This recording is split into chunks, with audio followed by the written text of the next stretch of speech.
in case of heavy rain.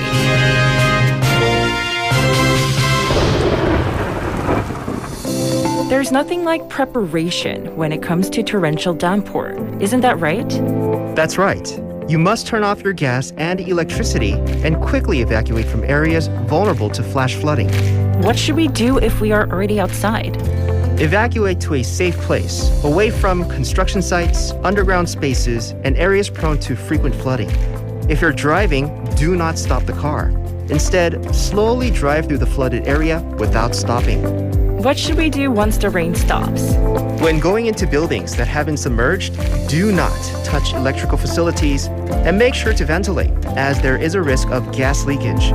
We should also reduce preventable damages and prepare for disasters ahead of time by following safety guidelines. That is correct.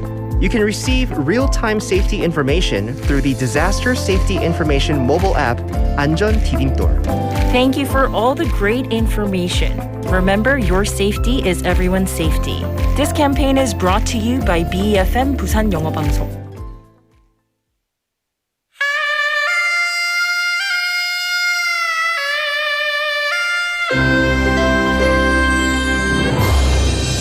The time is now 7 o'clock.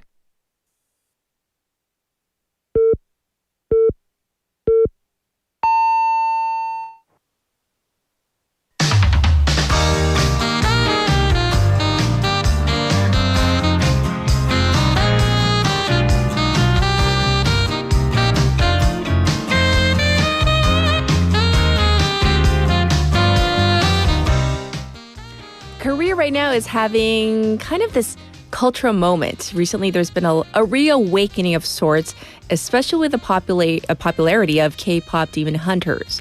Even Korea's national tourism entity, the Korean Tourism Organization, or KTO, is intensifying efforts to attract tourists of all ages, blending K-culture with even academic experiences. Recently, one of its initiatives included inviting dozens of high school students from Australia for a 12-day trip.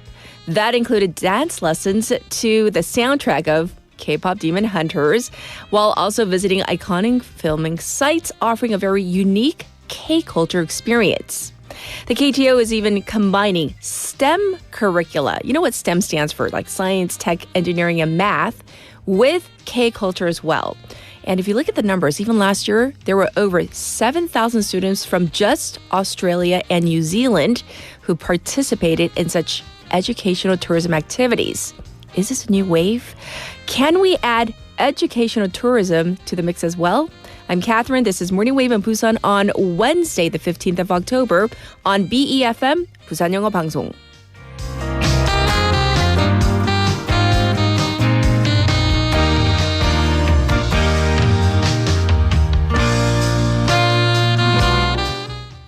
Good morning, everybody. Wavers, welcome to our program.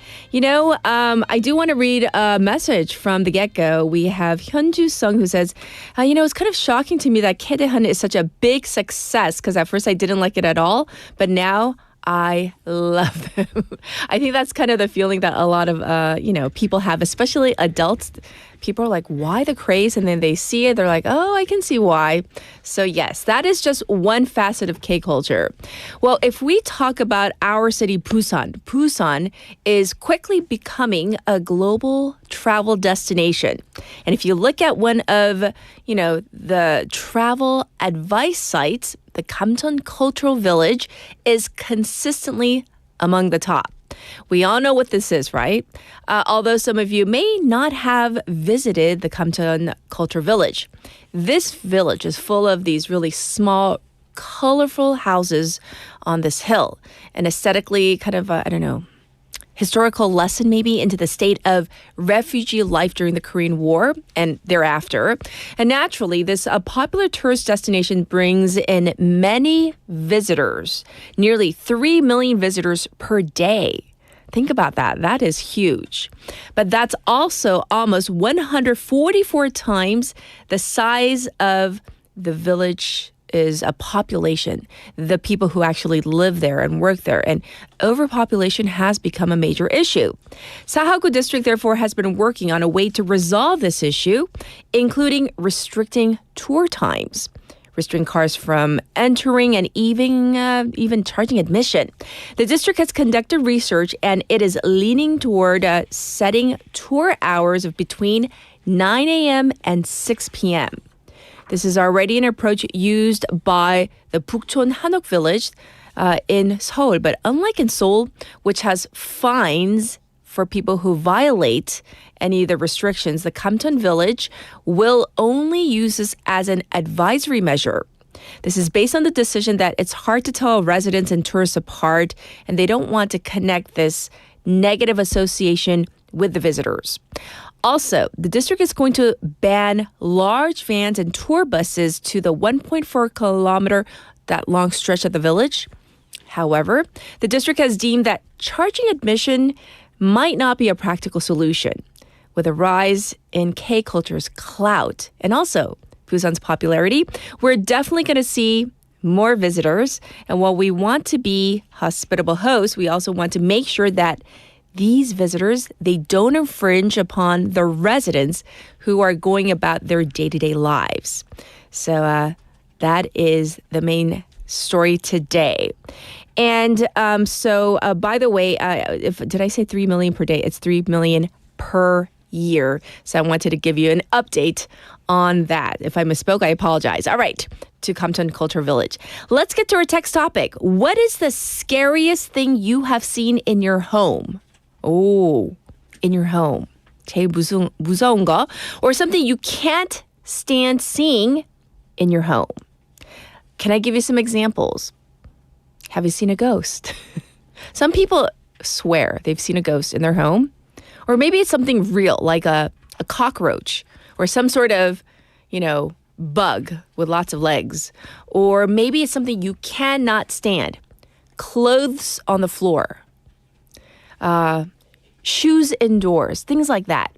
I'll go first. And the Korean version is 나는 집에서 이거 나오는 것만은 못 참는다. 내가 우리 집에서 본 가장 무서운 것은. I'll go first, like I said. The thing I cannot stand. 2 things. My pet peeves. Number 1, wet towels on the floor. It's just a little thing of mine. I cannot stand it. If there's a wet towel, I want it in the laundry basket. I'm not asking my family members to do the laundry. If they want to, they can. But I can't stand wet towels on the floor. And number 2, socks that are inside out. 너무 싫어요. Why? Because I'm in charge of the laundry. I'm not in charge of the cleaning of the rest of the house, but I do the cooking and the laundry. The laundry, every time I have to turn those darn socks inside out, I am muttering under my breath, sometimes swearing, but very quietly, because I don't want to use bad words in front of, my family. 누구야? And the thing is, we all have the same foot size, at least 4 of us do. So it's like, I can't tell who doesn't turn their socks, right side out. So anyhow, those are some scary things, and I get scary if I see that in my house. You can send in your responses to BFM's live stream live chat on YouTube. Go to the YouTube platform and type in BEFM or 부산영어방송. Find our channel, and then you can subscribe, log in, and chat with our other waivers on your phone, pound 9050, shop 9050. That's going to cost you 100 won. You can also reach me for free through Kakao Talk. Same thing there. You got to find us, BEFM, 부산영어방송. Type that in. Add us as a friend first and send in your messages, photos too if you like. And you can tune into Morning Wave in Busan if you're in Busan on the radio 90.5 or 103.3 FM, depending on where you are in Busan. Like I said, we're streaming live on YouTube right now. You can check us out multiple times if you want at your leisure. And we're available on our own app, the BFM app, and also the Patbang app. Looking ahead to our hump day, what do we have? We have in hour number 1, we have Lian coming in for Now and Next. We also have Jennifer for Work in Progress. For our special interview, we've been covering what's been happening with that ceasefire, at least phase 1 in Gaza. So the big question is this: what's next? What's next on the roadmap? So we've heard about the hostages being released, but what's next in this ongoing. We can't say it's a complete ceasefire. It's only phase one. So let's find out with our expert in hour number 2. I'll be back with news overview.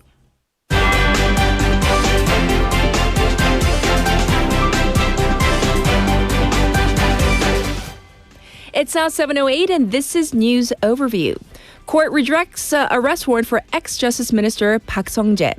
The Seoul Central District Court yesterday turned down the arrest warrant for former Justice Minister Park Sung-jae, who faces allegations of having taken part in the insurrection attempt linked to the December 3rd martial law declaration.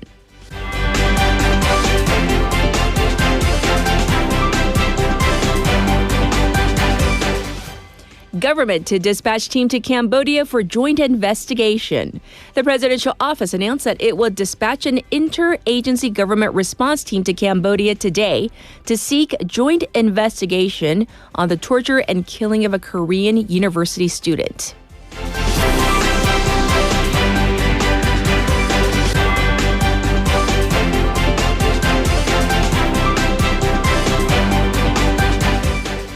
IMF raises South Korea's growth outlook to 0.9%. The International Monetary Fund, or IMF, raised its growth projection for South Korea to 0.9%, up by 0.1 of a percentage point, citing a smaller than expected impact from U.S. tariffs.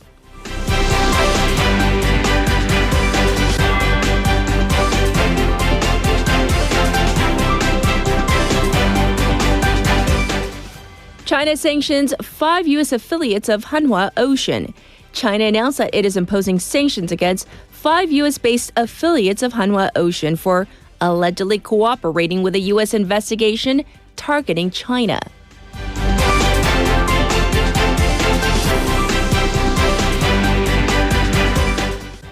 Trump warns Hamas to disarm as hostage exchange continues. U.S. President Donald Trump has warned that Hamas must disarm, or that the U.S. will disarm them quickly and perhaps violently, as Hamas has released the remaining Israeli hostages, the remains of Israeli hostages. This was News Overview.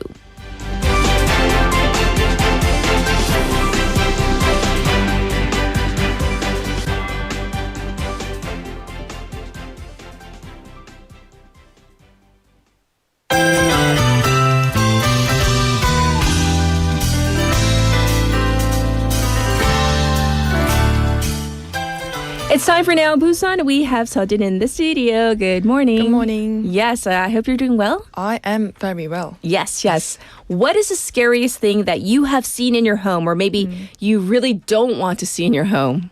I've got 2 things. Okay, 2. One, I cannot stand it, and one, I just don't want to say it. Okay. So, one that I don't want to say it, a cockroach. Cockroach. So what I do when I spot it is I just put a piece of paper on it, and I Just a piece of paper? Like, Yeah. here you go. And then cover. I step on it because I don't want to see it like bam. You don't want to see it explode, the guts and stuff, right? Yes. So I just place it and then step on it on my foot. Yes. And I ask my father to remove it? Get things sorted out. Yeah. And then what's the other thing? What else was it? The other thing, I don't allow people. I can't stand it when people go to my bed without changing into clothes. So without PJ, you're not allowed to go to my bed or sit down or lie down, right? No, even sit down. I don't want that. Oh, interesting. Speaking of beds, I'm sure some of our listeners know we have like 4 cats and a rabbit. I hate when they come on the bed. They're banned from, going onto our bed. And so we have installed in each of our rooms baby gates. What are baby gates? Those gates that you have to, an adult, with enough pressure, you got to open the gate with a 2-button kind of system, but they all jump over. And the rabbit is so smart. He knows how to pull out the stuffed animal I have, wedged. He pulls it out. He squeezes through. He manages to get on the bed. So we do a lot of laundry during the weekend. Every weekend, we wash our blankets because, the fur. All right. Well, let's jump into Now in Busan. Our first story is this. Reports are coming in from Busan as well. Something along the lines of people possibly being detained in Cambodia. This is a big story, right? Yes, in Busan as well, several reports have been filed by families and acquaintances who suspect their loved ones may have been held in Cambodia. The police have now begun checking their whereabouts. Ah, yes. So can you walk us through the first case? A man in his 50s left in early May for job hunting and lost contact with his family after about 2 weeks. Yes. Earlier this month, he called his family and asked for rescue, saying, "I am detained in a building in Cambodia." Oh, no. Police confirm he left the country in May and entered Vietnam. They are now tracing whether he then crossed into Cambodia. Oh, so that's the first story that we know of. What about another report? Another man in his 20s left in July. He messaged an acquaintance via social media recently saying, "I'm kidnapped in Cambodia," which led to a police report. His recorded destination is also Vietnam. So I'm kind of curious, though.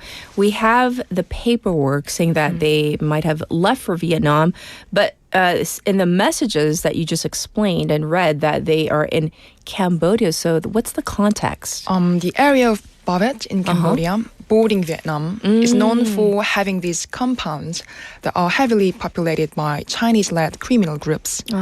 And what these groups do is run all sorts of scams, like romance scams or impersonating officials. There are even reports that in these so-called compounds or detention sites, Yes. some people have actually died from torture or beatings. I see. Well, of course, police in Busan are trying to trace their movements and verify the welfare in both of the cases. So, of course, if there's any update, we'll bring them to you.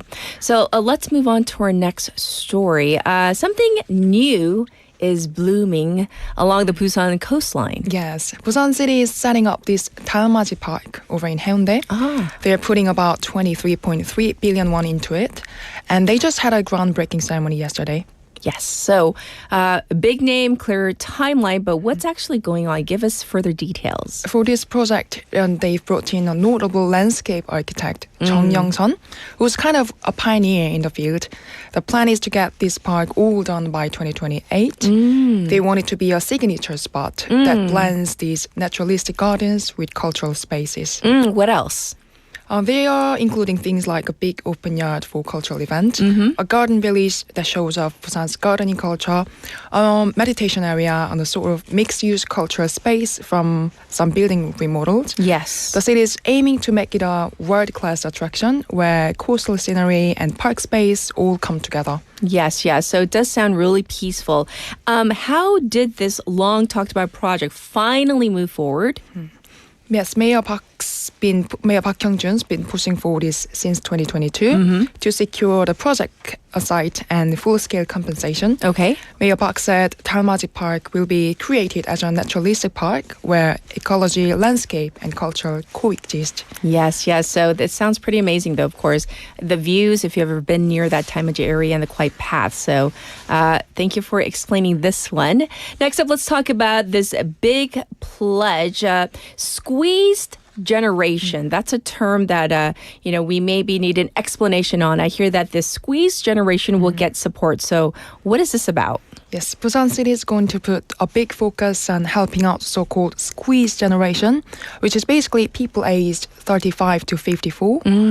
Those are key contributors to economic activity, yet receiving few benefits.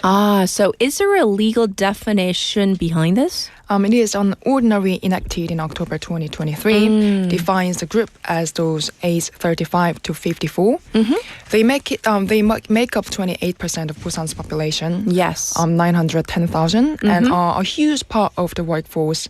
And they're juggling a lot, like supporting kids and parents at the same time, but they don't get as much support as younger or older groups do. Yes. With this in mind, under the slogan from the squeeze generation to the key generation, Busan's gonna invest around 91.8 billion won by 2028 to support them in a bunch of ways like skills, education, housing stability, cultural leisure, childbirth, childcare, and retirement preparation. I see. So once again, this was an ordinance that was enacted back in October 2023. We're going to break down some of those job subsidies though, right? Sure. If a small or medium-sized company hires someone as full-time, age 40 to 50s, The city will help cover parts of the salary, cover up to 4.8 million won over 6 months. Women aged 40 to 54, unemployed for a year and at or below 150% of median income. The city will provide 900,000 won over 3 months for job training, certifications, and learning materials. Those completing vocational skills program will get exam fee support up to 200,000 won. I see. But what about in the longer term? To help them enjoy a secure later life, they are giving them one-stop services like career counseling, job support, and even life planning, so they can feel a bit more secure. I see. For those who used to be self-employed or running small businesses and are now getting back into employment, there's a savings scheme called Double Hope Savings that matches their deposit. So they're matching the deposit. So what about in terms of family time or support for families? They've got leisure and cultural support for families and even some priority access at venues such as Sajik Baseball Stadium and Sajik Gymnasium. And they got more performances for parents and infants to attend together. Plus, they're also providing tailored packages for pregnant women aged 40 and over, covering test fees, counseling, health management, and postnatal recovery, alongside asset management education. So they have a lot of things in store, lots of promise in some of these support programs. So thank you for sharing this. Now let's move on and talk about another major one for Busan. We're talking about music, peace, and the UN. And of course, we're talking about the 80th anniversary of this. So walk us through this. Yes, the Busan Cultural Center will host the UN 80th anniversary commemorative concert on the 23rd. World-renowned Jo Sumi joins the stage. Yes. It's at the Grand Theatre in Busan Cultural Center in Namgu on the afternoon of the 23rd. So what is the purpose of this program, though? It's planned to commemorate the UN 80th anniversary and United Nations Day, which is on October 24th. It's designed to capture the values of international peace and solidarity through music and to make Busan's symbolism and standing known to the world. The UN, as you know, was officially founded on October 24th, 1945 after World War II. The UN is an international peace organization created to achieve the international peace and security, the friendly relations and humanitarian issues. Yes. And there is a strong connection, obviously, between Busan and the UN. So why don't you remind our listeners why? Busan is a special city that remembers sacrifices and dedication of UN forces during the Korean War and is home to the world's only UN Memorial Cemetery. An official said the concert marks the first step toward linking international peace and the art as part of a long-term vision. Yes, so you mentioned one, of course, amazing performer, but let's talk about the lineup. It's conducted by Next Generation Master Yoon Han-gyeol with the Busan Philharmonic Orchestra. And joining him is world-renowned soprano Jo Sumi, who received France's highest culture honor, the Commandeur, in May, plus pianist Dimitro Choni. And of course, what about the UN? What has the UN said about this? UN headquarters sent a message saying peace and sustainable development through art carry great weight. Their collaboration with Busan's representative orchestra will artistically embody the values of the peace, solidarity through this program, carrying universal message for humanity, and showcase Busan's cultural standing as a global city. Yes. So we do want to know when this is happening. Thursday, the 23rd, 8 p.m., Busan's Cultural Center, Grand Theatre. All seats free, sold out the day bookings opened. So I don't know if you're going to be able to get tickets, but of course we do need to let you know about this. It's a major 80th anniversary event. So we're going to call it a wrap. Thank you for going over all the local stories, and we will definitely check in with you tomorrow. Thank you, Sajin. My pleasure. Okay, I'll be back with your traffic and weather. Good morning. Good morning. 굿모닝입니다. Good morning. 좋은 아침입니다. Morning wave in Busan. Morning wave in Busan. Morning wave in Busan. Major news, local buzz, and expert takes. It's all here on Morning Wave in Busan. Brighten up your morning commute with Morning Wave in Busan. Morning wave in Busan.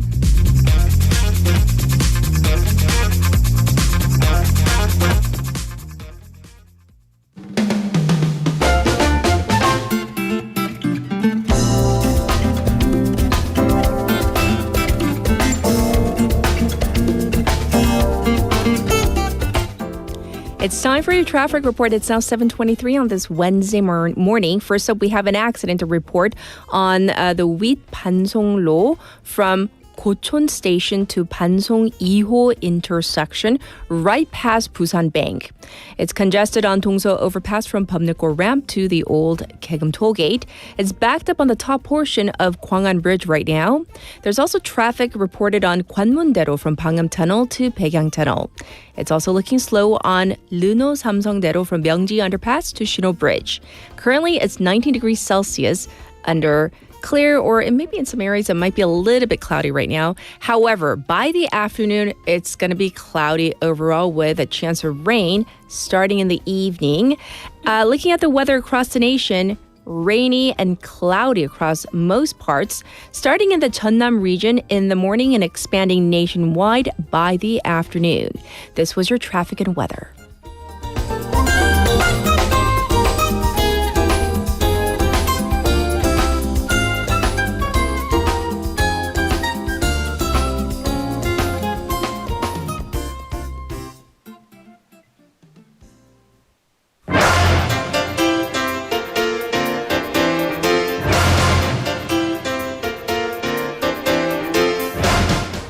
It's time for Top Stories. We have Haley joining us right now. Good morning. Good morning. Yes, I want to hear all about the scariest thing that you have ever seen in your home or something you cannot stand. Let's start with the latter. Not a problem in Korea, but when I used to live in the States and your friends would come over, some of them did not take off their shoes. Oh. Yeah, and then a friend of mine just walked in like all the way into the hallway, almost halfway to the living room with her boots on. And I'm like, if you ever, my mom will ban you for life from the Saw household. If she sees you, don't run, crawl back, take them off. This is an Asian household. We don't do that. Yeah, so that's a huge no-no. And that is kind of a conundrum, though. If you let's say you enter the premises, someone's home, property, with your shoes on, and then what do you do? Tiptoe back? Right. How do you go back? Do you just plop on and then kind of shimmy back on your butt? I don't know. And then scariest thing, another U.S. story. I hate birds. I will kill your spiders, cockroaches, whatever, critters. It's fine. I'm there. I am there for you. But if it's got wings and feathers, You don't like birds. I hate birds. I fear them. I think they smell fear. Anyways, like a little sparrow. We had a furnace, kind of a fireplace deal. Okay. It somehow reverse traveled into the chimney, down the pipes to the furnace, and I was home alone. And you hear the bird inside, like the metal flapping, and I'm like, well. What's worse? The one thing worse than a live bird in your fireplace is a dead one. So I had to get it into a huge trash bag and release it into the wild. No. It was wild. But you eat chicken, right? Okay.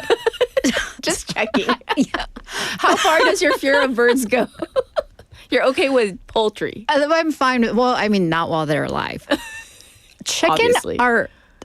They are like descendants of dinosaurs. They look terrifying. You're they're not birds. Let's move on. Oh, okay.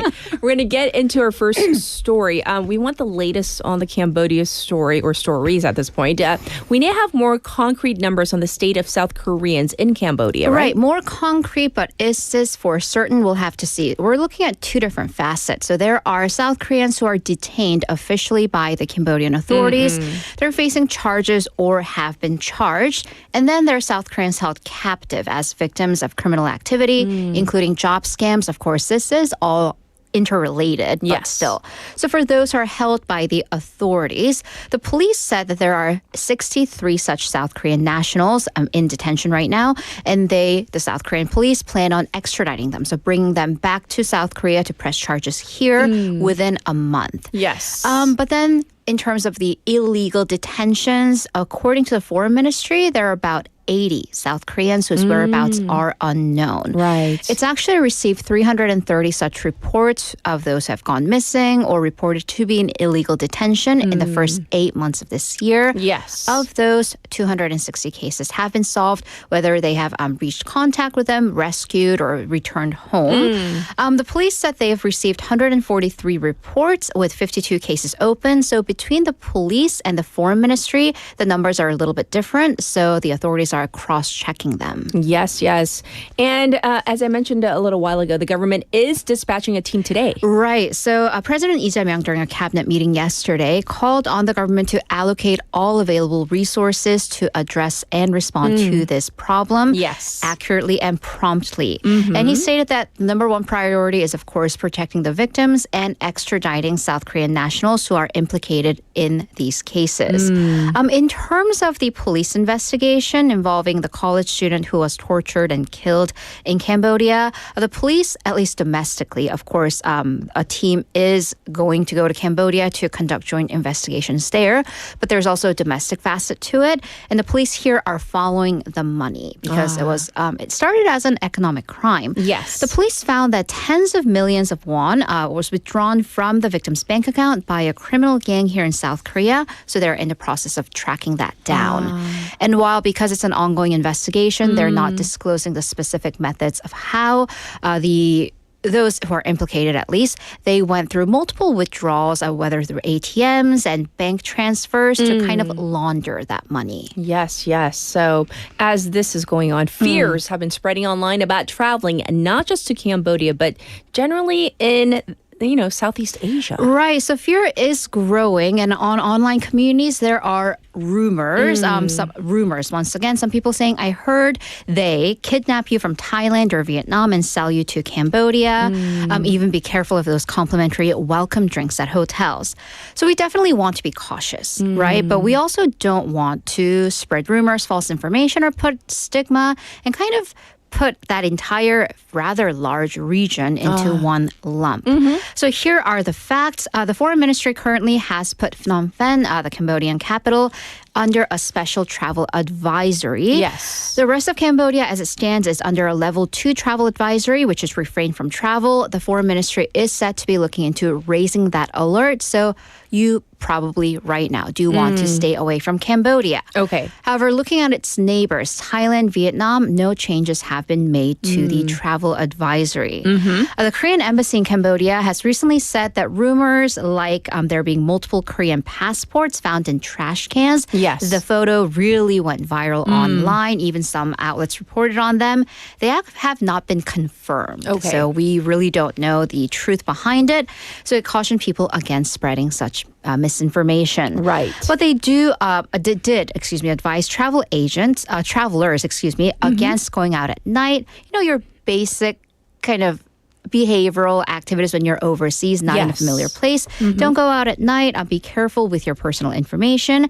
And of course, be on guard against these unofficial, too good to be true types of job offers. Yes, yes.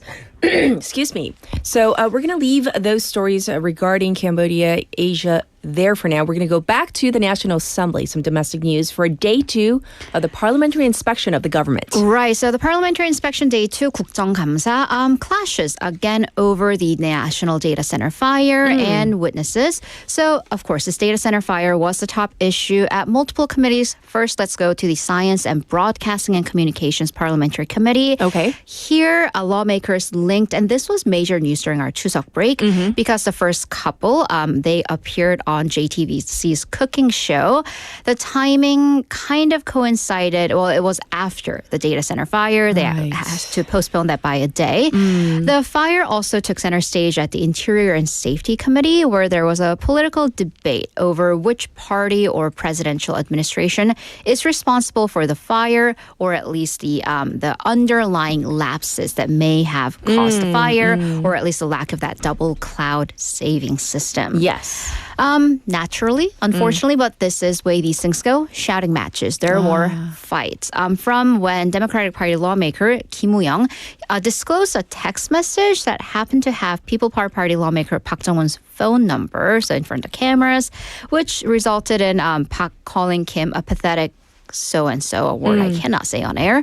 And then Democratic Party's Park Ji-won, he is a veteran, one of the oldest lawmakers, if not the oldest, I believe, told People Power Party lawmaker Shin Dong-wook to be quiet, but use 반말 in the informal language, and that led to protests. So this is what's been happening inside the National Assembly building. Yes, discord. All right, on to our next topic. We've been seeing an uptick in weddings in recent years, especially after the pandemic, but this number may be underreported because 1 in 5 married couples are not officially married on paper. Right, and I know people do this for one reason or another. You get married and you don't officially register your marriage until maybe about a year, if not longer.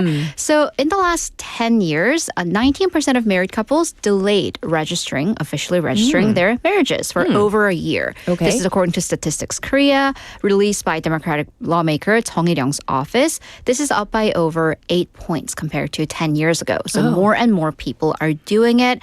And last year, the number of babies born to unmarried parents, so 혼외 출산, that came to 5.8%, which is the highest ever here in South Korea. Right, and so for some it may be a lifestyle choice, but for others it's kind of for a practical reason. Right. For this delayed marriage registration. Real estate, mortgages, loans, taxes. So it is all about the money again. Yes. So that's because it's been pointed out that housing policy, especially for mortgages, is weighed against married couples. Why? Because, for example, the Housing and Urban Guarantee, they have this home mortgage loan policy. It has income limits. If you make too much, you obviously do not qualify for this lower interest loan. Okay. If you're a single person, let's take me, for example. I can qualify for that loan as an unmarried single person if I make under 60 million won per year, 6천만 원. But then you, as a married couple, the couple, you and Mr. Roommate, your combined cap is set at 85 million won. So simple math, it's not double. It's actually that comes out to 42.5 million won per person, far lower than if you were not married on paper, what you could get as loans. Okay. And then when you're also single, you can each apply, single air quotes on paper, then the couple can apply for 2 separate housing subscriptions, 청약, as opposed to a couple, which are lumped into as a unit. Right. This, because you're not buying 2 homes, it's people have opinions on this. Yes. In any case, the lawmaker who released the stats said the statistics, they show these realistic difficulties that young people face, especially young couples, and called on reforming the structure so that getting married and registering your marriage doesn't become a disadvantage, but as you said, a lifestyle choice. Yes. All right, for our international story, we're going to go all the way to Madagascar, which is also going through a bout of youth-led protests. Right, kind of a global pattern, a trend we're seeing. But after weeks of protests calling on the president to quit, the president did step. Well, he's in hiding. President Andry Rajoelina is in hiding. So the 51-year-old Rajoelina held a live broadcast saying that a group of military personnel and politicians plan to assassinate him. He's in an undisclosed location. So soldiers are actually on the side of the protesters. And in the latest, an elite military unit has said it has seized power in Madagascar and it would form a government and hold elections within 2 years. Key democratic institutions, however, including the Election Commission, they have been suspended. But the military chief said that these so-called Gen Z protesters will be part of the changes, crediting them for the movement, saying that the military has to respect their demands. Well, we need to find out more. What's been behind this ousting? Right, so let's get behind into the background. So again, 2 weeks of protests led by young people. They're dubbed the Gen Z Madagascar.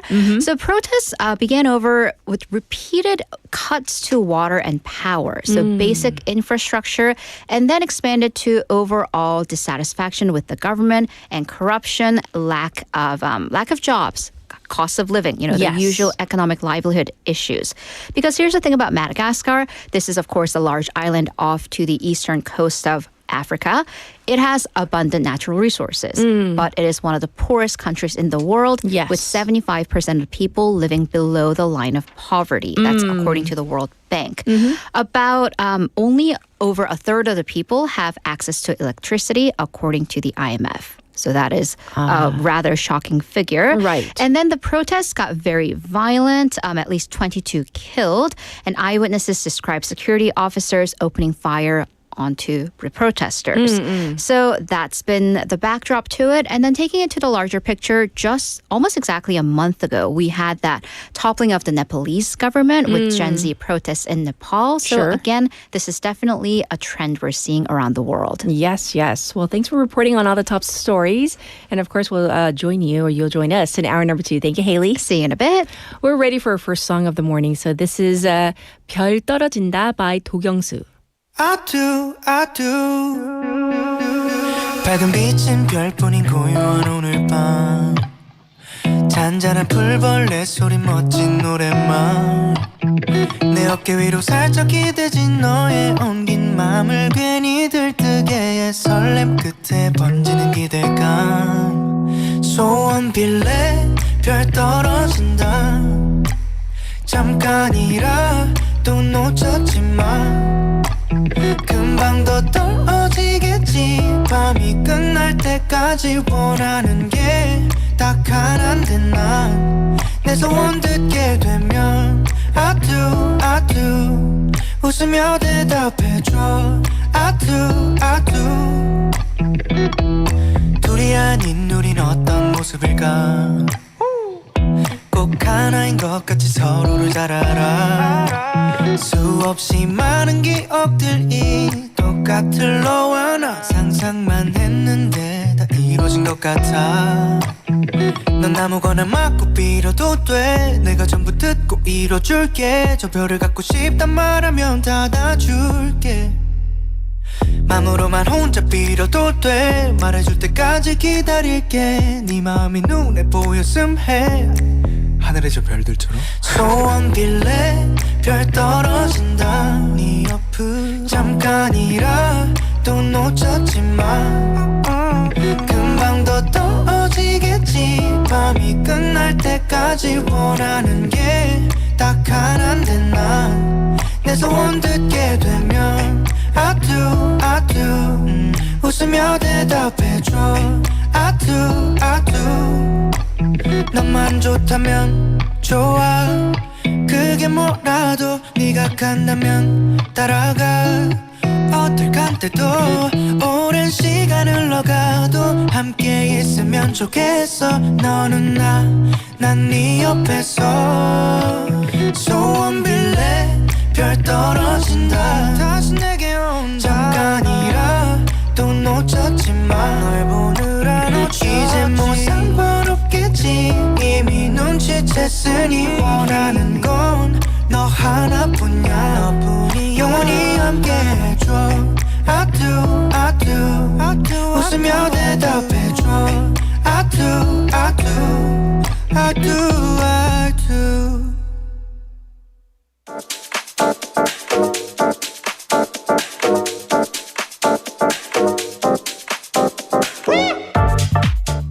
Here we go. Time for Now Next. We have Lian here. How are you? I'm good. How are you? Yay. Good. So I do want to get your take. What is the scariest thing that you have seen in your home or something you really can't stand? 이거만큼은 싫어. 보기 싫어. The last time I was really freaked out in my own house was you know the 그 steam기? steam해서 걸어놓는 it's like a machine with like a little like pot at the bottom. Right. It.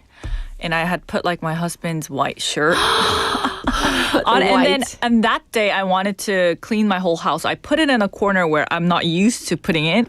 And in the middle of the night I was going to the bathroom and I thought there was like a person standing there just like watching me. Especially the shape. Yeah, because we don't have all the lights on when you're going to the bathroom in the middle of the night. So I was just like, screamed twice. You forgot. And I was like, okay, I'm never moving that thing ever again. I'm just not at that putting spot. it in the closet. Right. But that was the last time I was like really scared out of my pants. Oh, that is scary. Well, let's jump into Now and Next. What have you brought for us today? Yes. So today I want to start with a beauty trend.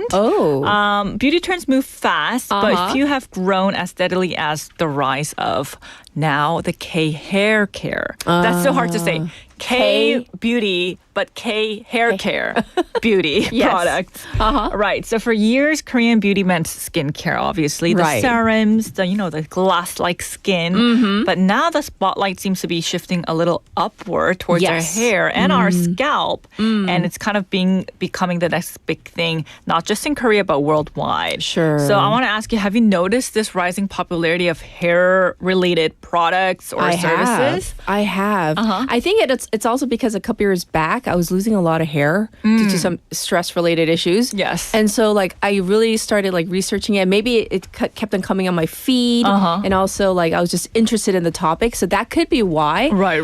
But, every time I go to, to get my hair done, it's not about, what kind of cut or color you want. It's all about, the massage. Yeah, the massage. What do you want, additionally? Right. And, the hair packs. And, there's Of so... course. It's like a menu. Exactly. There's so many different types. Right. You can't choose. I see it. Yes. So it is becoming more, specific, more detailed. Yes. So I want to talk about the stores in Seoul where young shoppers are basically lining up, not for makeup services, but for their scalp analysis. Oh my gosh. So at the very famous chain Olive Dang in Seongsu, you can walk in, sit under a camera scanner, and you can have your scalp diagnosed by artificial intelligence. Wow. And within minutes, that system basically shows you a digital map of your oil levels, pore density. I don't know if I want to see my own. And then from there, it recommends the right shampoos and serums that you need to use. Okay. And so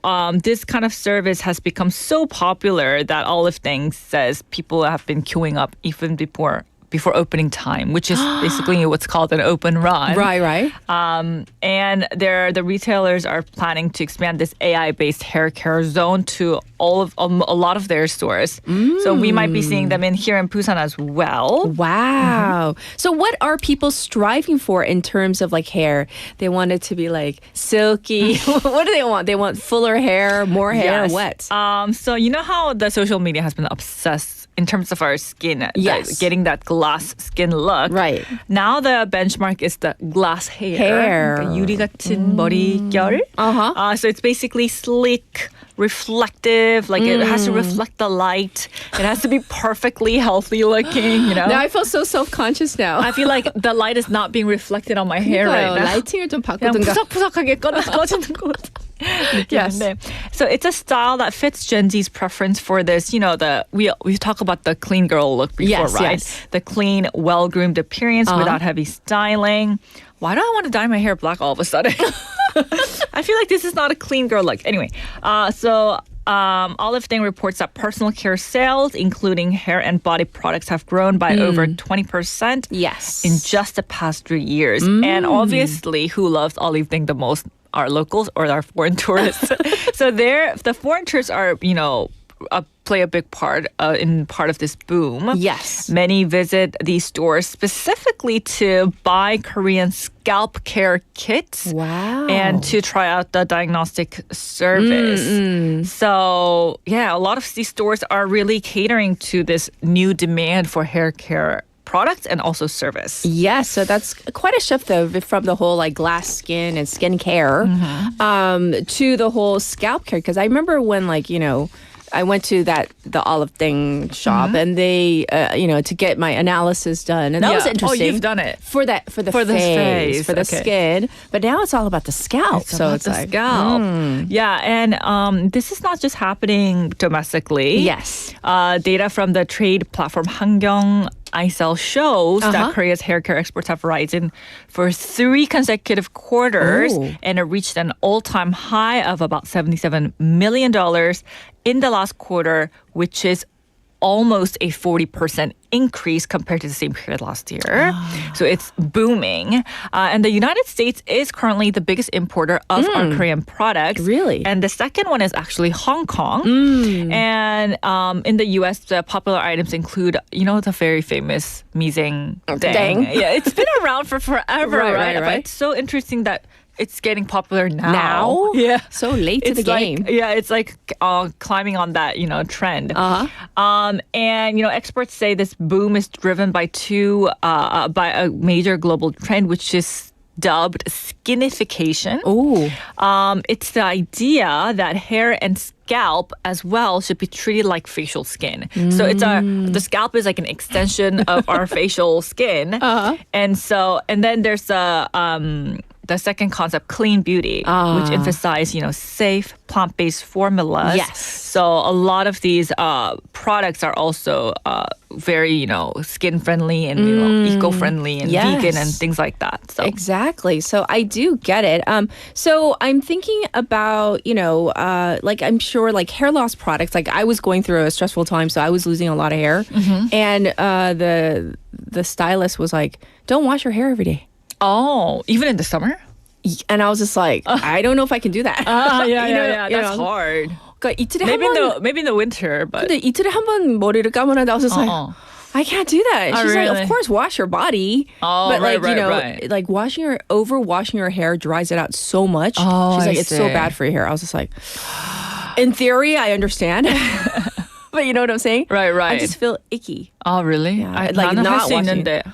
But then my hair gets greasy. I get the greasy type, so I can't. I have exactly. to. But some people, they're dry forever. So. But yes, so we talk about hair loss. And yes this has been doing well as well, hair loss products. And over in Hong Kong, their demand has been especially strong for this anti-hair loss product. Right. And analysts there say that scalp treatments use ingredients such as peptides and caffeine because they're known for preventing hair loss. And these kind of ingredients are trending among younger consumers, not just middle-aged ones as well. So this kind of reflects a broader lifestyle pattern where people kind of now want to they want to have preventive care early on instead of just, wait until you lose your hair and then try to do something later. My eldest, who's a son, is he already taking some? Because I know he's taking medications by a thing to like a supplement. Right. He wants to maintain his full head of hair. Yes. And he is so like obsessed with anything that goes in his hair. Oh. And he's like, I've Mom, heard can you about buy that. like this type of shit? I'm like, no, that's too expensive. But yeah. if you want it, you can buy it with your, right. your money. But that's being the smart one because later on you might have to spend more money with your implantations of the hair. But so I do want to wrap up our first topic because we got to jam into our second topic. Yes. So I do want to go on. 갑자기. 네, 갑자기. So let's move on from this self-care economy. Yes, now it's the self-service economy. Self-service. Yes. So you've noticed a lot of the unmanned stores all over Korea. Everywhere. But I'm not talking about just like the gacha shops, but like in different categories as well. Have you noticed? Oh, I just went to one, and it wasn't an ice cream shop. It was like a dried, like like a like not chipo, but like the dried food. 건어물 shop. Oh wow! They're popping up here and there. Oh, I haven't seen that. Yeah. I know a lot of. I thought you were gonna say pet shop. Those are popular items. too. Yeah, because they're appearing everywhere, and you have a lot of pets. But yeah, so when we typically think of unmanned stores in the past, it's automation meant like laundromats or convenience stores, but now it's changing. A lot of these stores are now selling. Unmanned shops are selling flowers. I've seen that. Clothes. Sushi. That I don't get. 그쵸? 좀 힘들 것 같아요. 저는 좀. Well, they're trying, and even some kind of specific tools. Really? Yes. And over 30, we might not be used to it over here in Busan. Yes. Because apparently, according to a report by the Gyeonggi Market Agency, over 31% of Korea's unmanned shops are concentrated in the Gyeonggi province. Oh. So we're not seeing too much of it here yet. But the appeal is quite simple because there's no staff, Yes. no payroll, no scheduling. Right. All the small business owners, their biggest stress is the alba. Yeah. Their employees, costs, right? Because they keep on going away these days, especially. And the system allows one person to run multiple stores and earn some extra cash alongside their, main job. So basically, it's for end jobbers. Yes. It's their nth job to run this type of unmanned store. I can see that, so, though. That's the trend. Yes. I think I have to continue with this next week. Let's do that. Yes. We will have a part 2 of the unmanned stores because this is such a hot one. It's a big one. Right. But we'll cover more in our segment next week. So thank you, Lian, for today, of course. And now everybody worry about your scalp and hair. Yes. Make sure it's glassy. Did it look clean, everyone? Or did it look messy? Yes, and we'll check in with you next week. Okay, bye-bye. Everybody, this was Lian. It's time to wrap up hour number 1. How about this one? Love by Keisha Cole.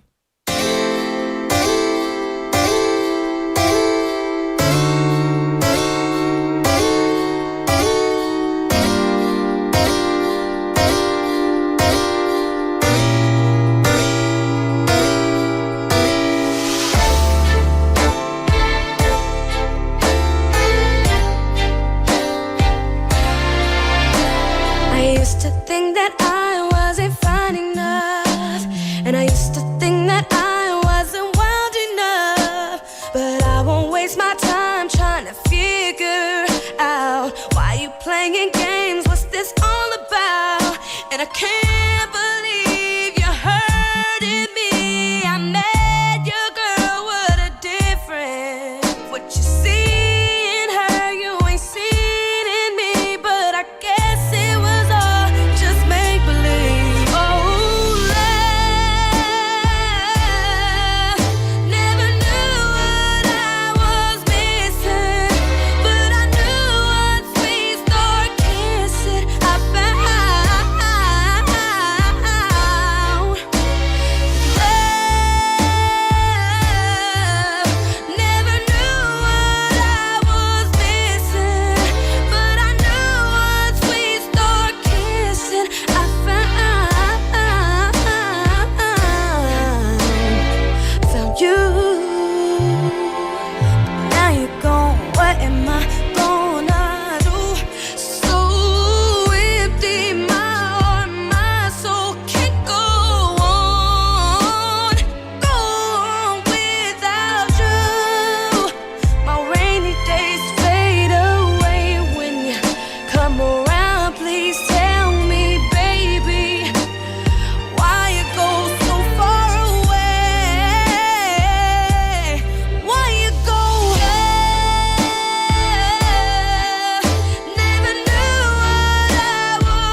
국제구조위원회.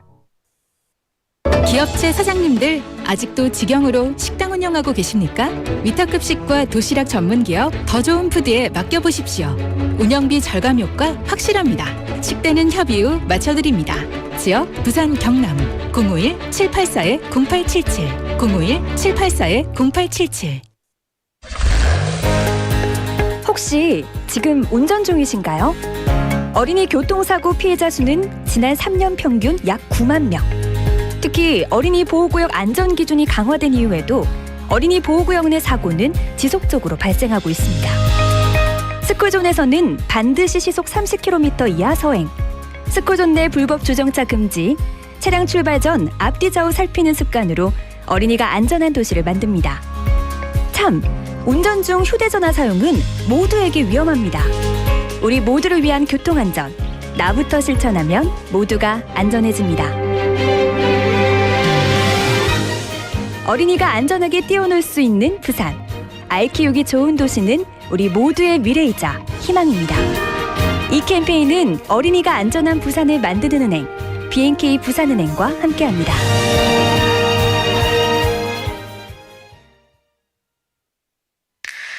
Welcome to Busan. Let me show you around. Here you can find the world's largest musical in-ground fountain and the world's only UN memorial cemetery. Stroll along the coast and explore the largest mountain fortress in Korea. As well as all this, there are so many tourist attractions, beautiful exhibitions, vibrant culture, convenient facilities, and delicious foods unique to Busan. With all the beauty and charm of the amazing city of Busan, you'll find yourself right at home in this ever-changing tourism paradise. So stay with us a while. Busan, your #1 tourist destination. Your home, away from home. This campaign is brought to you by BEFM, Busan 영어방송.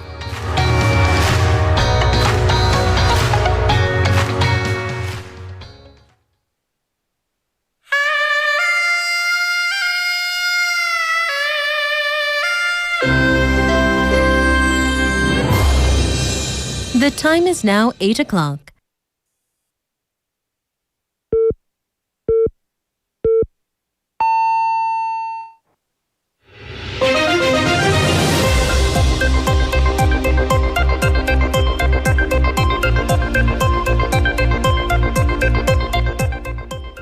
It's now time for Spotlight News. This is our number 2 of Morning Wave in Busan.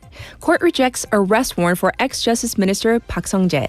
The Seoul Central District Court yesterday turned down the arrest warrant for former Justice Minister Park Sung-jae, who faces allegations of having taken part in the insurrection attempt linked to the December 3rd martial law declaration. The court said that the special counsel failed to prove concrete concerns for risk of flight or attempt to destroy evidence, and added that the circumstances by which the suspect came to recognize the illegality of the martial law declaration and the extent of his actions are disputable.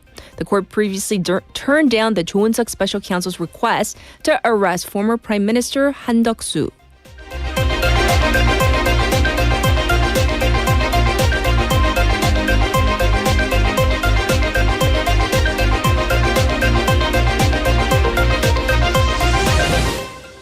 Government to dispatch team to Cambodia for joint investigation.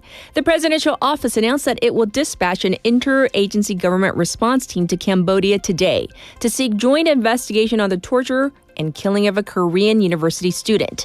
The National Police Agency yesterday announced that there are 63 South Koreans in Cambodian custody, all of whom they will seek to extradite within a month. The government will closely work with the Cambodian authorities and look into sending a special flight to bring back the 63 individuals and work on establishing a Korean desk in charge of cases concerning South Korean nationals.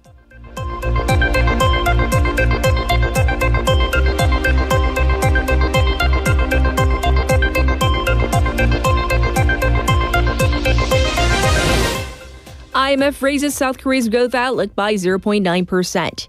The International Monetary Fund, or IMF, raised its growth projection for South Korea to 0.9%, up by a tenth of a percentage point, citing a smaller than expected impact from U.S. tariffs. The IMF said that most countries refrained from retaliating against U.S. tariffs and negotiated trade deals, concluding that the trade system was kept largely open and the effects of tariffs smaller than expected. In its latest World Economics Outlook report, the IMF maintained South Korea's 2026 growth outlook at 1.8%.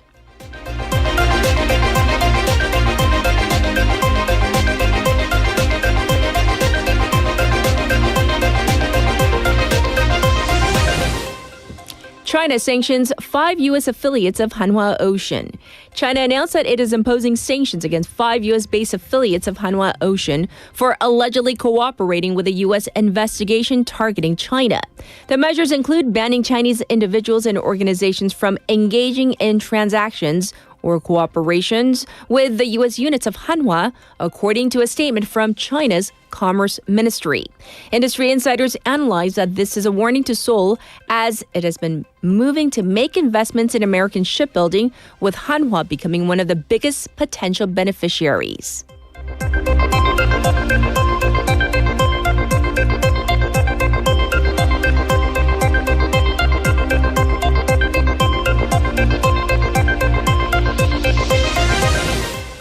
Trump warns Hamas to disarm as hostage exchange continues. U.S. President Donald Trump has warned that Hamas must disarm, or that the U.S. will disarm them quickly and perhaps violently, as Hamas has released the remains of Israeli hostages.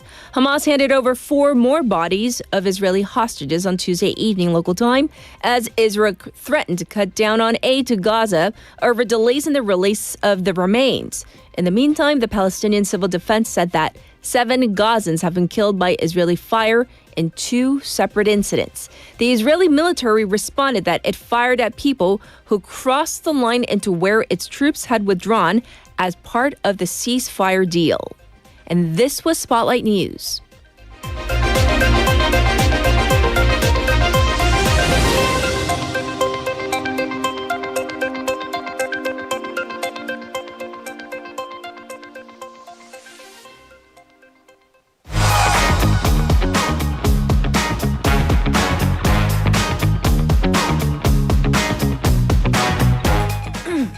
It's time for Wa글와글. We have Haley back in the studio.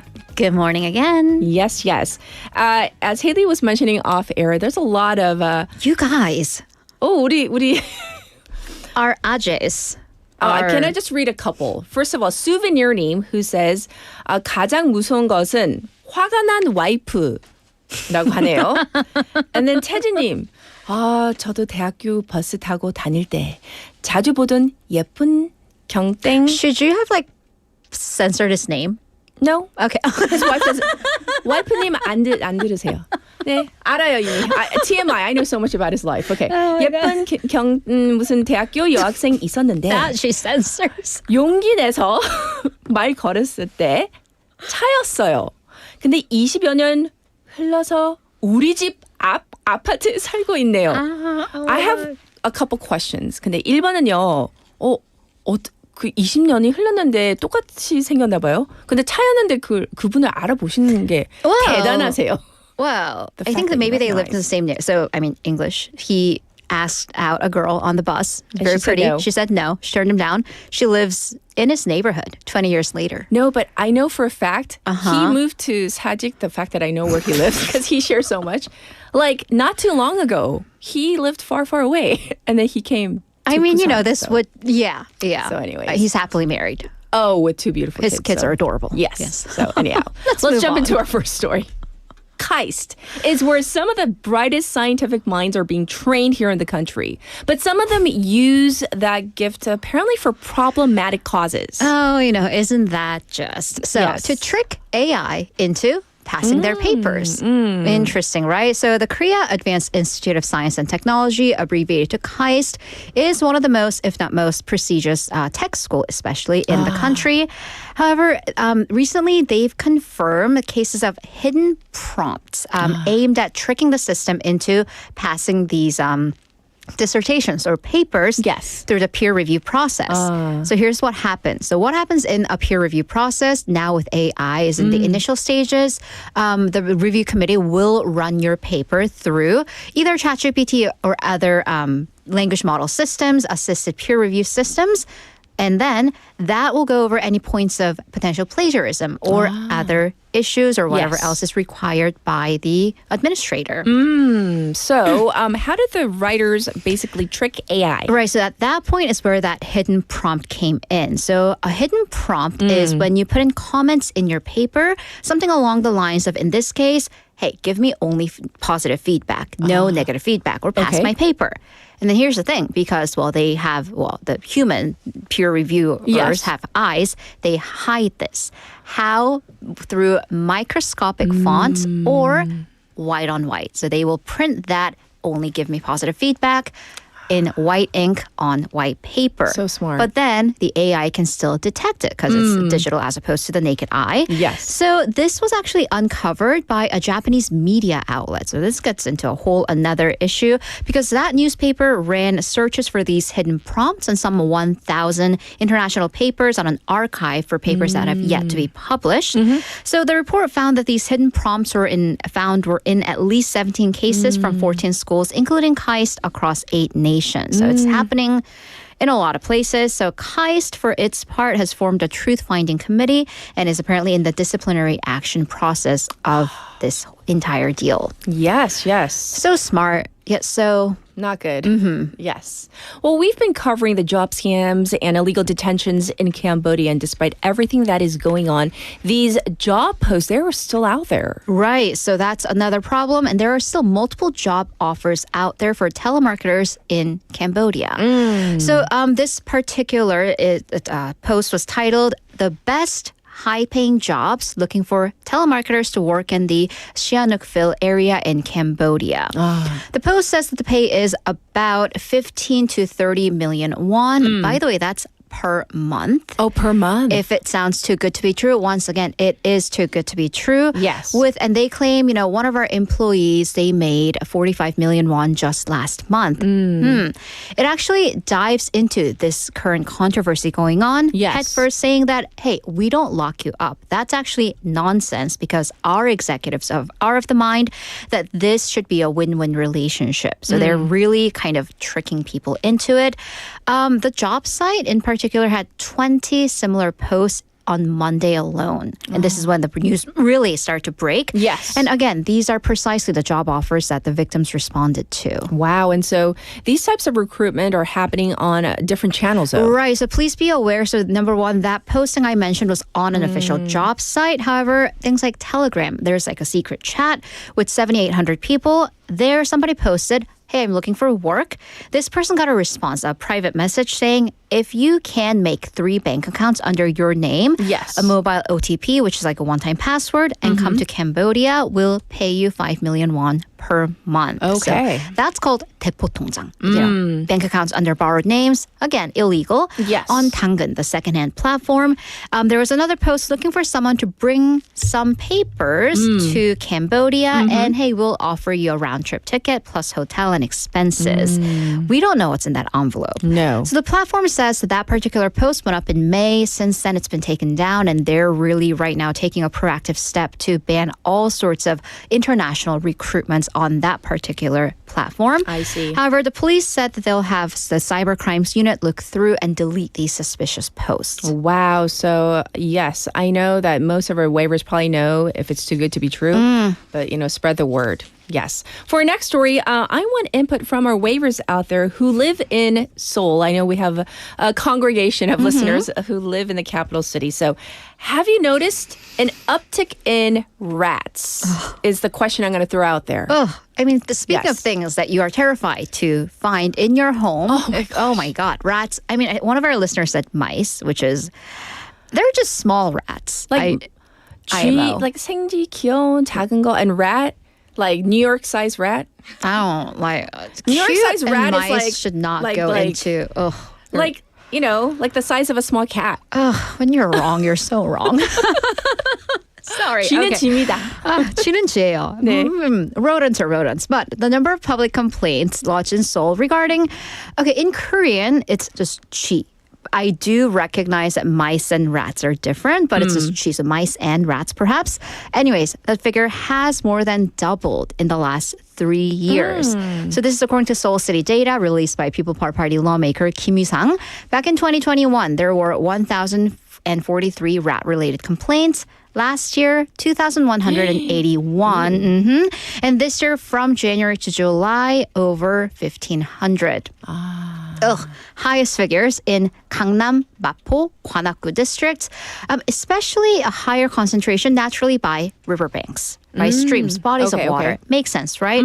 So the city says this is temporary because it's temporarily from climate issues like heat waves and heavy rain and environmental changes from things like redevelopment and construction. Okay. Because rats, they live underground, right? Or in sewers. So when there is heavy rain, well, they are driven out because the water is flooding. And then during the heat wave, they seek out fresher air ventilation and shade. Just like us. Why would you say that? But I'm just saying, Oh my God. Just like us, they want it to be cooler. Yeah. Yes. I suppose. But here's the thing. Climate issues, well, that's not just going to stop this year, right? And then this is Seoul. Redevelopment and construction is consistently going on. So this is what lawmaker Kim Yu-sang said. The entire environment is turning into one where rats can thrive. And because rats, again, can be carriers of disease, he called on the city to establish a more proactive prevention system. Yes, definitely. Oh.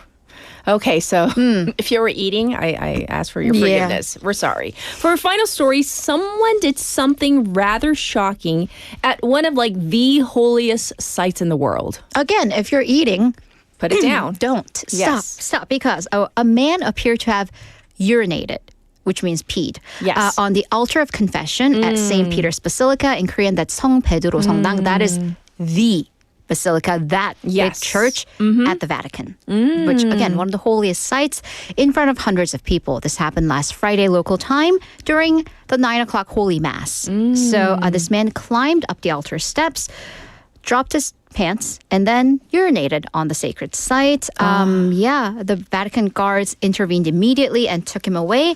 Unclear whether he's been arrested or charged. But Italian news outlets mentioned that the Pope was informed and he was shocked to learn of the news. Yes. But the Vatican hasn't issued an official statement so far.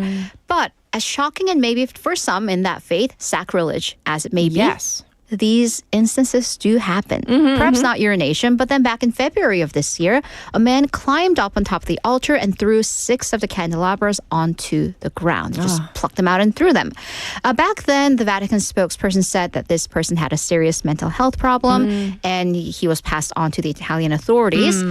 Back in June of 2023, a Polish man approached the high altar, undressed, climbed on there, and it was more of a protest because he yelled, "Save the children of Ukraine." I see. So, these things do happen. Yes, indeed. And we have people who are responding to the whole 쥐 question. So we have 명리 장님 says, 맞아요. 많이 봐요, 쥐. And 이재봉님 says, 저도 봤는데 부산에서. 어디서요? 쥐. So we can avoid. Where?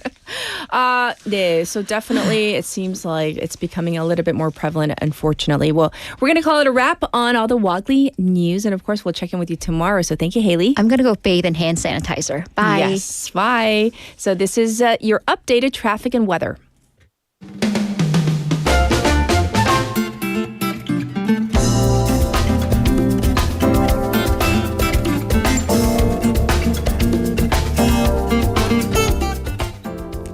Here's your traffic update. There's an accident on 충장대로 from pier number 5 to pier number 3 at the entrance to Choryang Underpass number 2. There's a broken down cargo truck on Namhae Expressway, lane number 2, right around the Daenjeong juncture.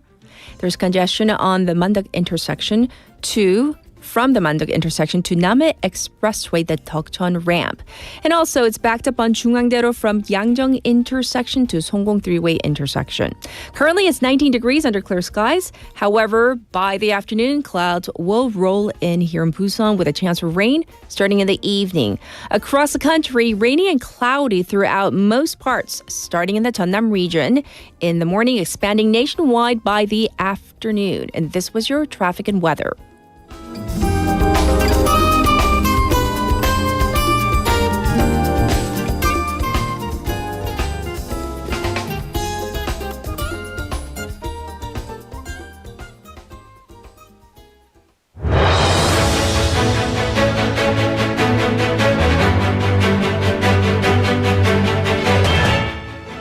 It's time for your special interview. This war, this Israel-Hamas war, which began on October 7th, 2023, has been ongoing. It lasted for a little over 2 years. And now with U.S. President Donald Trump and other world leaders having signed this, at least, ceasefire deal, its end may finally be in sight. The last 20 Israeli hostages have returned home, and President Trump has called the deal a historic dawn in the Middle East. However, major challenges still remain, from easing Gaza's humanitarian crisis to rebuilding the city and ensuring Hamas's disarmament, plus overseeing Israel's withdrawal. So we still have much to figure out. Let's find out more about the situation. We have invited back a Professor Robert Rabil, Professor of Political Science in the Department of Political Science at Florida Atlantic University. Hi, Professor. How are you? Hello, hi. Thank you for having me. Thank you. It's a pleasure to be with you. Thank you. Yes. So, Professor, President Trump plus world leaders, they signed this Gaza ceasefire deal. So, could you explain what this agreement actually entails and what commitments each side has made? All right. I would say it's more than a ceasefire deal. It's a peace plan that include, the first stage as a ceasefire deal. And indeed, as a matter of fact, the first stage has taken place. And mainly, again, you have the release of hostages. So that's, again, it was part of stage one, and it did happen. Now, and in return, as a matter of fact, the Israeli released around 250 prisoners with life sentences and released also around 1,700 prisoners that were detained in Israel. Now, the next step is going to be, of course, to introduce humanitarian aid. And I believe it's happening. It's happening slow, but I think that by tomorrow, it will pick up speed. After that, and this is where, it's getting a little bit challenging, I would say. First, you have to create an international force that will supervise what's happening in Gaza. Now, this is taking place, but you have a lot of give and take. It's not something that you can do in 1 day or 2 days. Right. I know. I can tell you this. I can share this with you. You have already, United States has established a coordination committee in a military base in Israel called Hadzor. And that military committee, or that committee, it's going to handle security and humanitarian aid. And those included, mainly, you have Egypt, Qatar, UAE, and United States, and of course, Israel. So you have steps now, they are being taken for the second stage. Now, the most difficult stage, and you mentioned it, and you are rightly, so, is that the disarmament of Hamas. Here we are receiving, mixed messages from Hamas. But I can tell you this, you have a consensus. And that consensus, really reached a momentum in Sharm el-Sheikh when President really rallied 31 leaders, world leaders, and they were all, speaking in one voice. And that one voice, mainly, the ceasefire is going to deal, mainly is going to be leading to peace deals and hopefully the, stability of Gaza. Now, this is where it's a little bit tricky. How you are going to do that, how you are going to disarm Hamas. And this is where United States, as I mentioned, I believe the president is very much dedicated to do this, and more so, those who are close to Hamas and those who have influence over Hamas, especially Turkey, Qatar, and Egypt. Yes. They are going to play a key role in making sure that Hamas is disarmed. I expect challenges in any negotiation, in any deal, really, especially, such complex and complicated area with many factors, you are going to meet the challenges. But I think the will and the determination as led by United States, hopefully it will overcome all these challenges. Right. And so when we talk about what changes this deal has brought or will bring to the daily lives of Gaza residents, so what are some of the tangible changes? Stability, no fire, no death, no tragedy.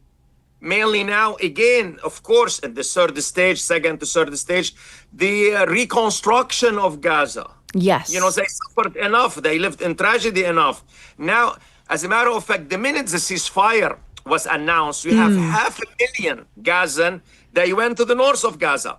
So despite the fact that most of their houses were destroyed. So here you are, again, the end of the tragedy imposed on the Gazan by what Hamas did on October 7th. Yes. Yes. And so with Trump proposing that Gaza be governed by what is called the Board of Peace, if you could explain what this Board of Peace is and how realistic this would be in governance. Thank you. Well, the Board of Peace is a committee, supervisory committee, and it's going to be headed by President Trump. Okay. So mainly it has an oversight role. So other than, as I mentioned to you, the committee, which is going to be based in Israel. Okay. So this is really, where you have, they are the one on the ground. So mainly, but this one, why it was done so.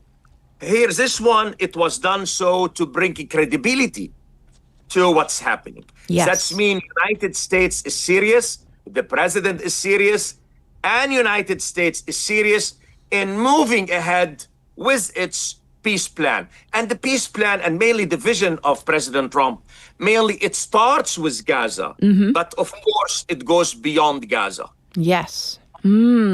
Well, also, we talked about it a little bit, the humanitarian aid.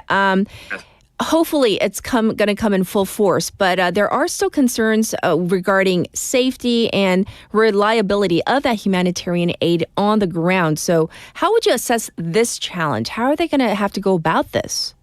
Well, it is indeed challenging. And let's not forget, Hamas already, and I don't want to mention this, already Hamas has done or committed some terrible things, mainly against Palestinians in Gaza, those who Hamas felt they were against it and something like that. So you still have challenges, but I can assure you, you have Egypt there is going to be working with the Israelis.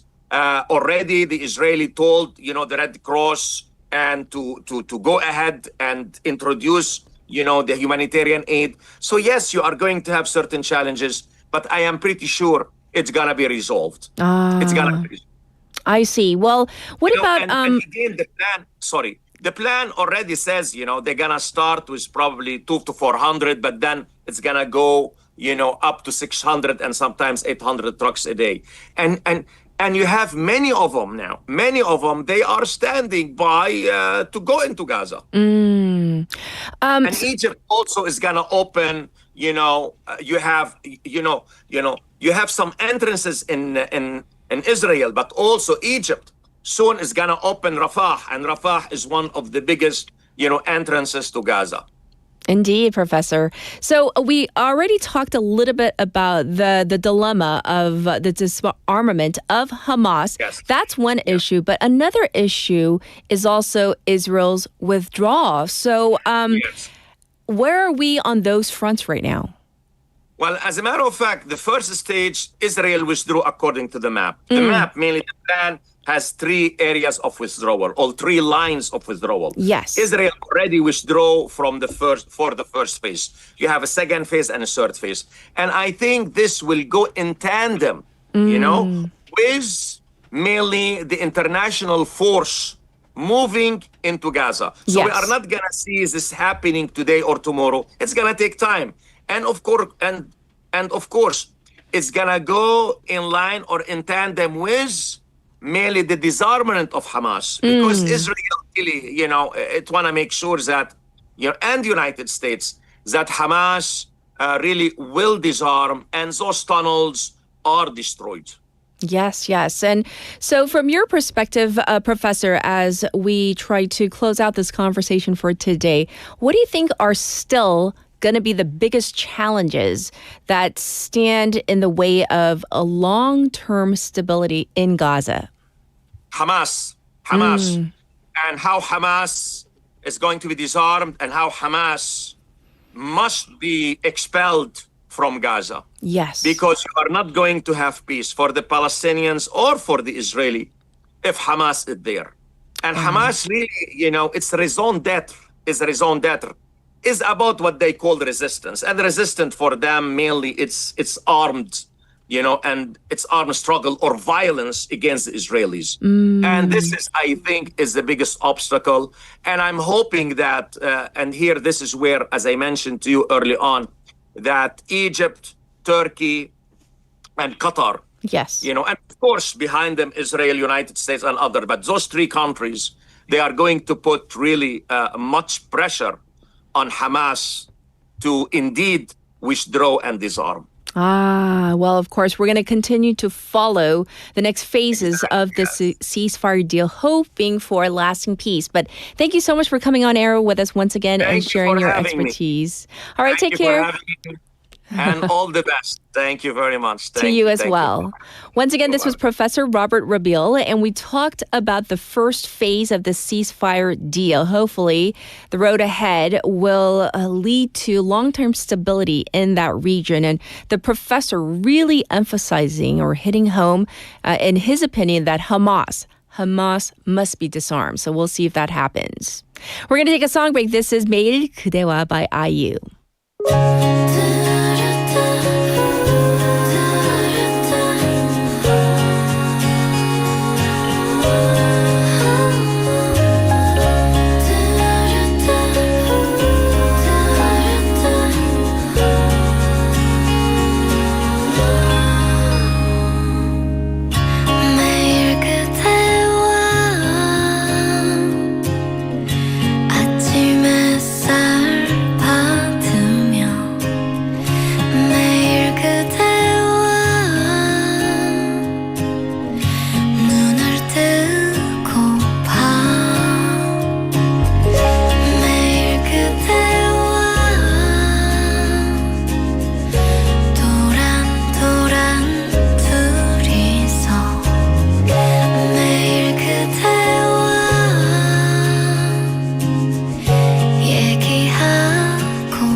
Ah, what a lovely song. And as that lovely song was playing, I was reading your lovely messages, and some of them were really scary.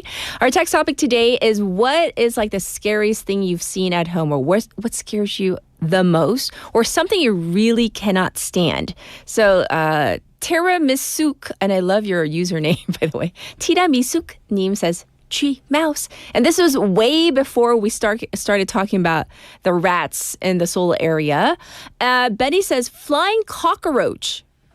And the reason, there are times that they, kind of like, I guess, go into, his bathroom or bedroom. Oh, cat. Just, okay. Umberto, the scariest thing. My summer electricity bill. And he writes in all caps, very scary. Yes, wherever, you were during summer, if you turned on the AC like full blast 24/7, I'm sure you got a pretty big bill. And this one probably is one of the scariest messages I've seen. Hyunju, who says, I saw ghosts. I swear I've seen it. A woman hanging from the ceiling. And yes, it was scary, they say. So I cannot imagine. I can't even fathom seeing a ghost, let alone hanging so specifically, a woman from the ceiling. So I wonder though, like in different cultures, ghosts take on different forms. 그러니까 국내에서는 귀신 하면 특히 그 흰색을 입고 있잖아요. Always in white. And then there's always something with the long black hair. It's usually a woman. So what's with that? So I don't know. 한이 맞나? 왜 그럴까? 항상 여자 귀신이고 생머리 길게 풀어있고 흰색 입고 있죠? Other messages coming in. 블랑크, 밤 며칠 세우고 난 뒤에 화장실에서 세수하려고 바라본 거울. 거기에 나타난 죽을 상의 No, really? So they describe, a day where they spent several nights up and they went to. 이럴 때 피디님 무서운 으시시한 음악을 BG를 깔아주는 거 아니에요? 귀신 얘기 about like going to the bathroom and looking in the mirror. Right? 근데 미국에서, even in the States, there's always these like myths and legends about at the stroke of midnight. 딱 밤 12시에 화장실 들어가서 going into the bathroom and saying Bloody Mary 3 times and supposedly she'll appear in the mirror. Oh, okay. 너무 무서우니까요. We're going to move on. I'll be back with Jennifer.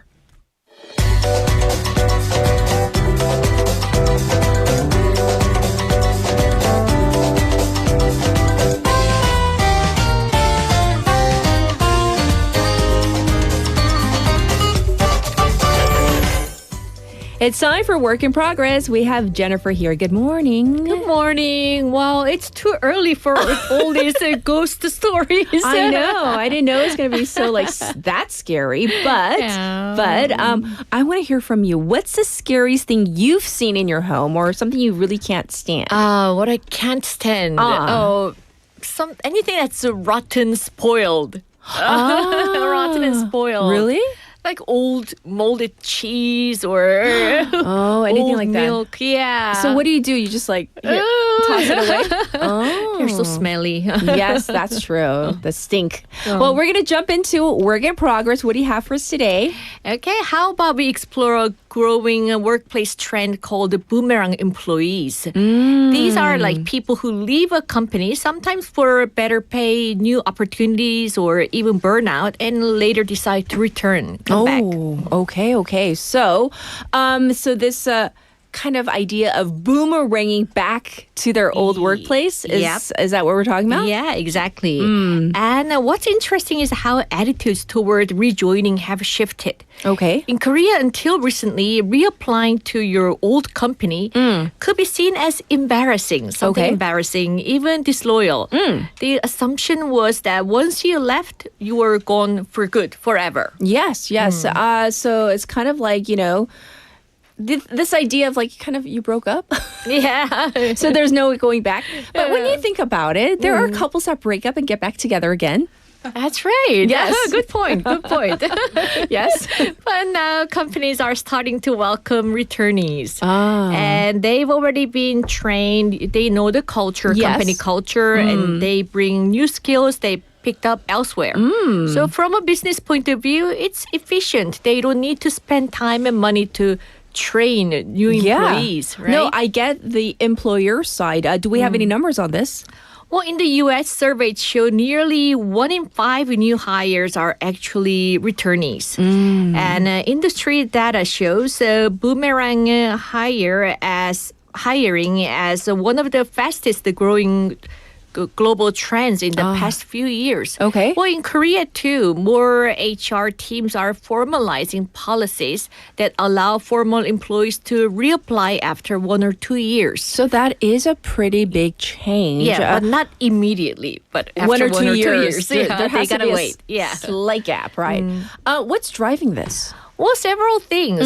First, the labor market is tight. Companies can't always find the talent they want. It's hard to find the right fit. Yes. And second, the younger workers, especially millennials and Gen Z, they value experiences. And they may leave to try a startup or study abroad, but then return to a stable company with more confidence and broader skills. I see. But I can see that, especially like if you went abroad to, study. Yeah. Right, because you're not going to like another place of employment. But I imagine that there might still be a little bit of stigma left. I mean, do colleagues, the people they left behind, do they resent it? Well, sometimes. Okay. A returning employee might be welcomed as experienced talent, but in some cases, unfortunately, they may be seen with a bit of suspicion. People might wonder, why did you leave in the first place? If you were going to come back. Yes. That's why transparency is key here. If someone returns with humility, ready to contribute, it usually works out well. Sure. If they are willing to collaborate well. But if they act entitled, that's when it creates tension. Oh, that's uncomfortable. Yeah. So it's really about how both sides handle, I guess, the reunion, the person coming back to the company, plus the people kind of on the receiving end. Yeah, Yes. exactly. HR experts say companies should set clear policies like re-entry after a certain time or rehiring only if performance records were strong before leaving. Oh, yes. That helps keep fairness. But I can't imagine. What if, like, let's say this person A, he left, but when he left, he didn't finish his projects. He was not a great employee nor a great colleague, and that he wants to come back. I would not want him back. No, I'm just saying. Absolutely not. Absolutely not. So can you share an example with us? Sure. A Korean IT firm shared that around 10% of their rehires are former employees. One engineer left to join a startup, gained valuable skills in cloud systems, and then came back with the expertise the company desperately needed. So everyone benefited. But another case, a manager returned after 2 years, expecting a promotion immediately. Oh. That caused the friction with the colleagues who had been working hard during those years. I like that second example because that's a kind of a good example not to follow. Not to do that, yeah. Yeah, if you're returning, you can't expect things because think about the people that have been there, working and grinding while you were elsewhere doing what you wanted to do as well, right? Exactly. So I think that both of these stories show the benefits and risks clearly, but what about cultural differences? For example, are Boomerang employees seen differently abroad?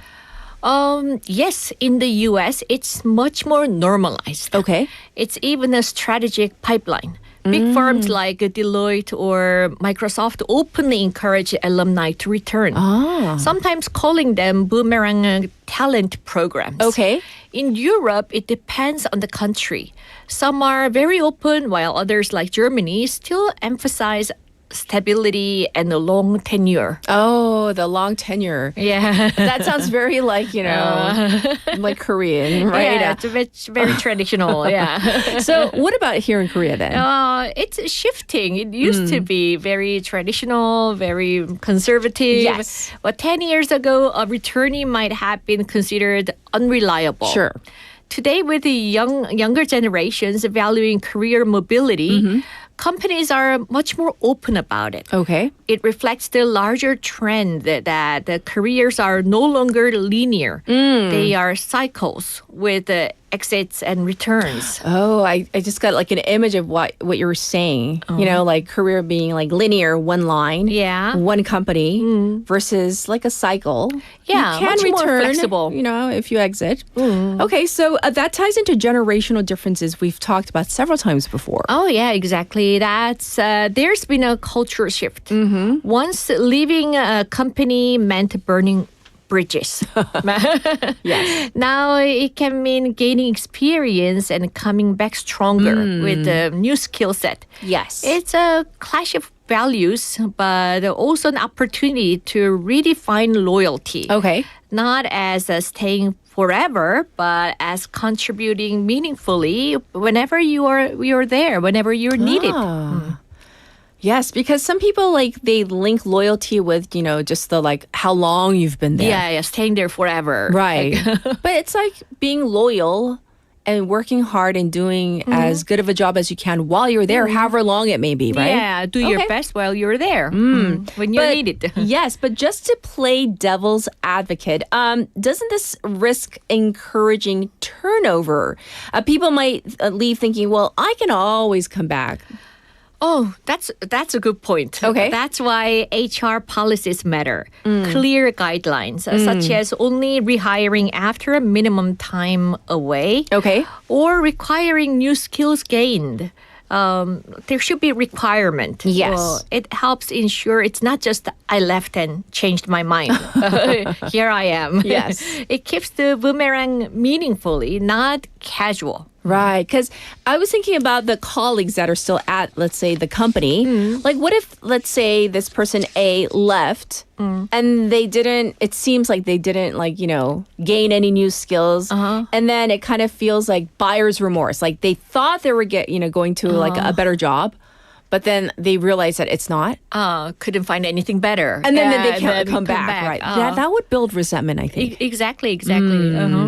So looking at what we've talked about thus far, what do you think are the main takeaways for our listeners today? Well, I'd say two things. If you're an employee, don't be afraid of moving, but also don't burn bridges. Okay, so what do you mean by don't burn bridges for our Korean listeners? Don't finish a bad term. Yes. 나쁘게 끝나는 거는 진짜 안 되는 것 같아요. Because you never know when you might want to return. Yeah, leaving on good terms keeps the door open. Yes. If you leave your job and talk badly about your previous boss or your colleagues, I mean, you never know what may happen in the future. So it's a bit risky. And you have no idea who's connected to other people in other companies within the industry. People talk. Yes. In Korea, there's a saying about finishing well or 유종의 미, we say. It means ending things gracefully. Yes. That's very important. Personally, I think how you part ways is just as important as how you start. If you're a manager, consider returnees as valuable talent, not deserters or people who betrayed. 배신자. Yeah, 배신자. No, none of that. Right. Their experiences outside may enrich your team. Oh, so I like that. So also for like once again the managers who might be having to accept those people back on their teams, the idea of not treating them like a some traitor. Yeah. But like someone who went. It's a free country, free society. Exactly. They went, they tried something, they learned something along the way, hopefully, and then they're bringing something back to the company. Yeah, but I think the most important thing is living on good terms. Yes. Yeah, and do your best while you're there until your last day. Right. Because, I mean, as we've pointed out, as you have pointed out many times these days, careers are definitely not like, these straight ladders that used to be the norm back in the day. And you mentioned the whole like circular, the circle of like, exiting and maybe re-entering as well. So hopefully, our listeners out there, they learned something, right? Well, yeah. Boomerang employees remind us that careers are dynamic and that flexibility can benefit both individuals and organizations. Oh. We don't have to stay so rigid. Well, that gave us so much to think about this morning. So thank you for bringing this good topic for our listeners on this Wednesday. So take care, and we'll check in with See you you next next week. Bye-bye. Everybody, this was Jennifer, and today we talked about so many different topics. We talked about what's happening in Cambodia. We talked about the next step in what might be this ceasefire deal giving way to a longer, stable Gaza. And of course, we had our text topic, what scares you the most? So I'm going to finish up with a couple more text messages. Tommy, the scariest thing at home, silence with room controller when I go back home. By the way, room controller is AKA his wife. We have another 아재 souvenir who says, 그리고 저녁 먹고 나서 이어지는 한마디. 자기 나랑 이야기 좀 해. 가 가장 무섭대요. 왜 이렇게 무서워하시는 분들이 많을까? What are you doing wrong? Why are you living in fear? I know, jokingly, of your lovely wives, I'm sure. Well, thank you for sharing a little bit of your daily life with me and, of course, the rest of our listeners as well. And today, remember, right now, I do see sun here in Centum, but across the nation and in other parts, it's going to start to rain. And most of the forecasts say in the mid-morning to late afternoon, and even here in Busan into the evening, we might get some rain. So if you're going to be out and about, take maybe a small umbrella with you. All right, it's time to wrap it up for today. Thanks for joining us. Final song is 시간과 낙엽 by 악동 musician. Have a good one. Bye, everybody.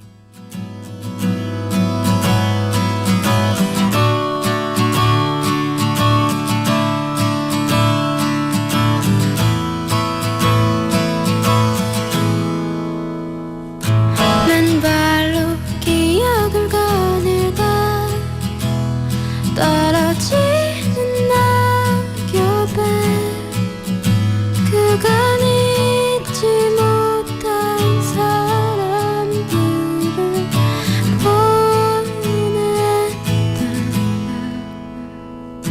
맨발로 기억을 거닐다 붉게 물든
잠들어 버린